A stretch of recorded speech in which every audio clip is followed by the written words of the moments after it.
之前比基尼最爱来的那个就是草，结果呢，今天来的时候呢，已经就是有请人来清理过了，所以整个就是草就是变成很短这样子。那比基尼来，他都会想要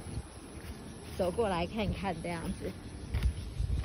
结果今天来看，就是这边已经有请人来整理，所以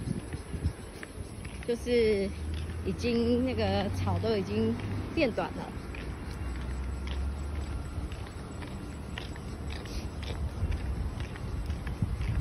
然后今天风还蛮大的，变比较凉爽一点，可能是因为有低气压来的关系，所以就变比较凉爽。